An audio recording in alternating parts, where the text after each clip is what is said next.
Hey everybody, it's Travis speaking. Today I want to talk about the topic of navigation inside of a Revit file. And when developing a template, one of the first things I do is I develop a logic for the browser organization that aligns with the office's language around project delivery. So, for example, in a typical architectural office, you have different stages of a project that require a different look and feel to your drawings. Having specific view types and view templates associated to them allows you to quickly set up a project with the required views. If you've worked in an architectural firm, you've probably heard some of these stages discussed and referred to with acronyms. What we typically focus on are the following stages: feasibility studies, schematic design, design development, working or construction drawings, and then finally contract administration. There's other ones like coordination or site plan approval, and sometimes these span or overlap the different stages. And so you want to consider this in your logic because it's not necessarily chronological, and you may want to consider whether your views are actually going to be independent.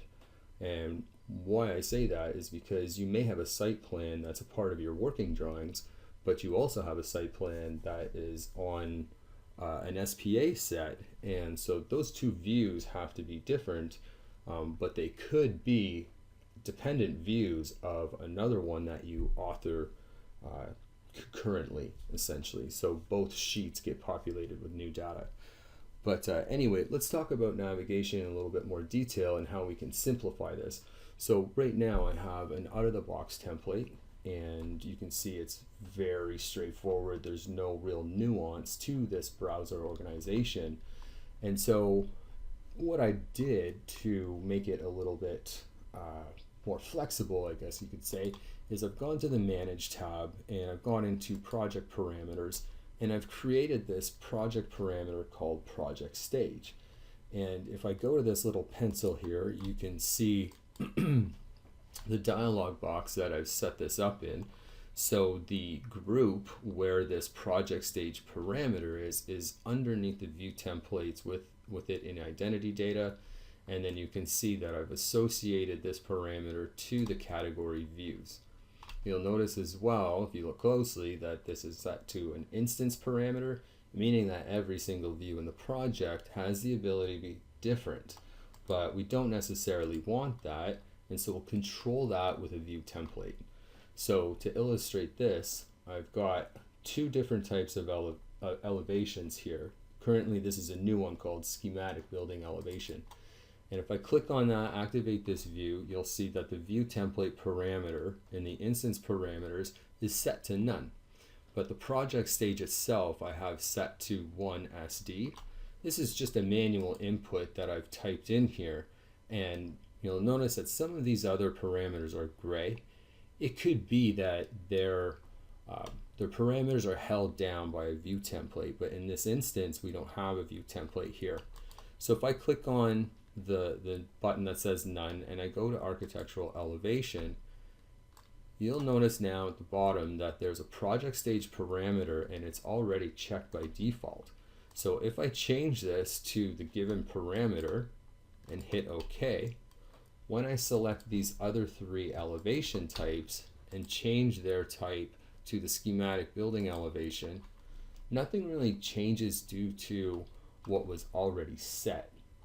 But if I change all of their view templates to architectural elevation, and then we change our browser organization to say controlled by this project stage parameter, then we'll start to see these elevations and our other view types go into what I call the Riddler folder. So let's look at how that would happen.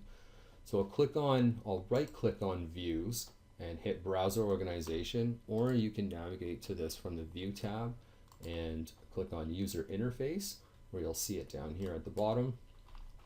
And you can see that there's three categories that you can actually modify. Sheets and schedules are the other two. If we're going to focus just on views for the time being, I'm going to create a new sort of logic that I can use. So I'll call this project stage after the parameter that I'm using.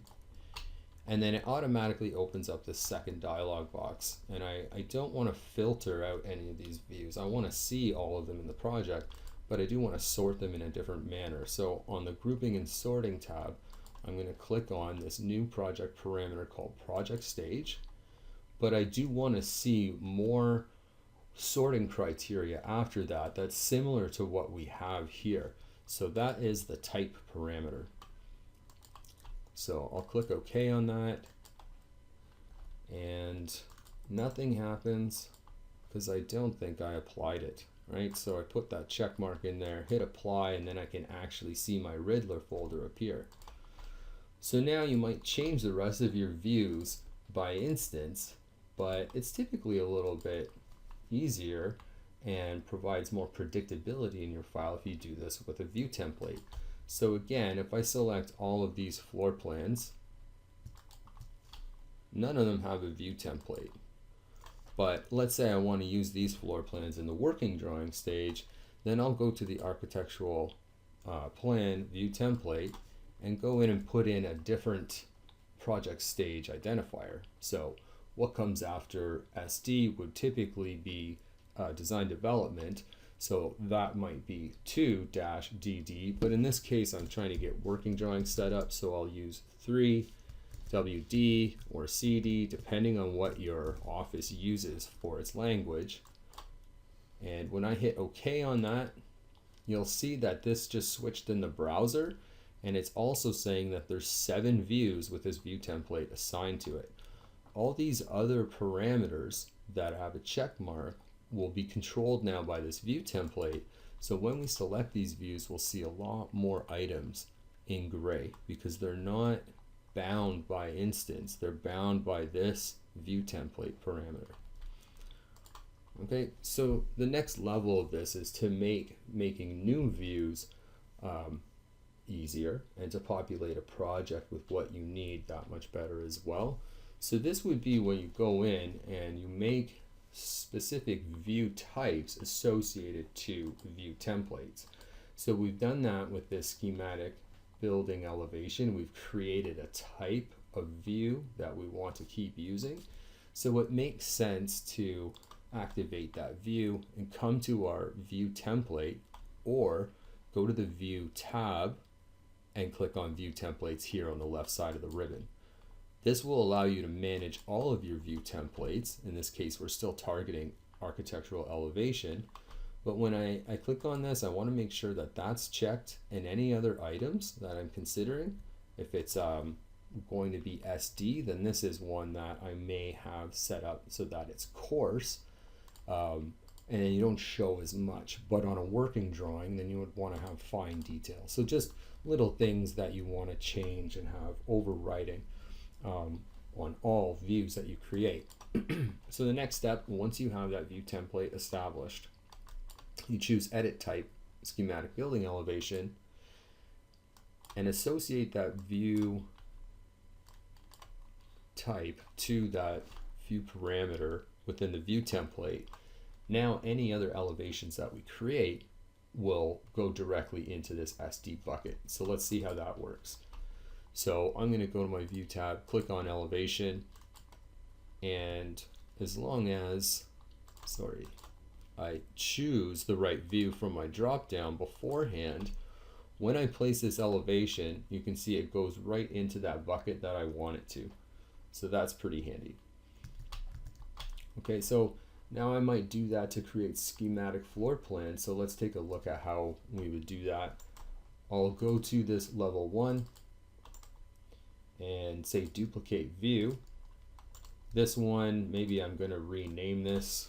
I'll use uppercase level 1 and actually put the word floor plan in here. When I click on level 1 floor plan and activate it, I'm going to duplicate this, and I'll call this working drawings floor plan. Take the 2 off the end, and then associate this new architectural plan view template. But of course, if I'm going to identify this with a project stage, then I should probably do something to the name of this view template to identify that as well. But before I do that, I'll just make sure that that's associated. Oh, sorry. We'll do that right now here with the rename function. And so we'll call that CD architectural plan. And now you can see I have two different levels here. I've got working drawing floor plan, these types, right? So the rest of these, if we change this to working drawing floor plan, right, we've got that all in the same bucket. But now if we wanted to make a different type of floor plan, we can do that and associate another view template to it. So I'll go to view templates, hit manage view templates. Here's my current one. If I duplicate this, we can call this SD floor plan, or maybe we'll do some DD stuff here. There really isn't much difference between the DD and the CD stage except more development. Your graphics are going to be essentially the same, but just to illustrate this, we'll say DD floor plan. We'll make a slight change to the view template, and then we'll change this to be a D, and this, oh, tab 2. Ooh, my mouse is jumping all over. Okay. All right. So nothing yet here in that.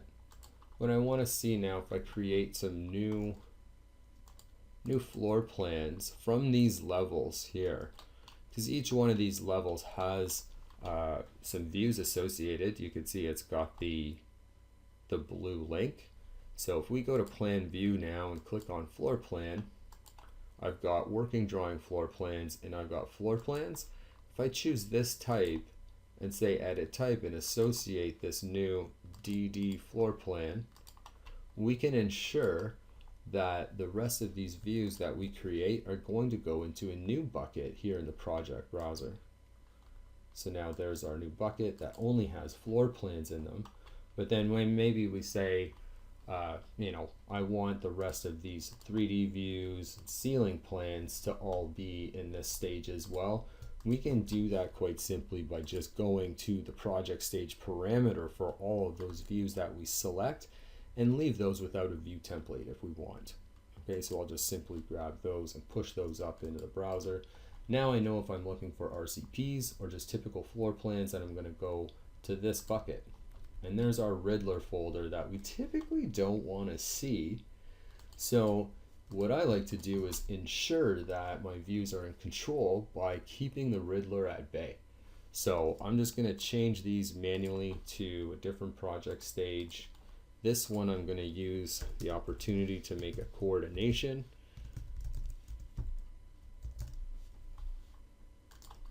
And now I've got all of these project stages set up in this template or this file the way that I want. Okay, hopefully that clears up a little bit on this part of template development. It's pretty quick and easy, but it's also going to save you tons of time over the lifespan of all of your projects. So incorporating this logic or this method into your template is a huge time saver and worthwhile taking the time. All right, thanks for watching. Bye for now.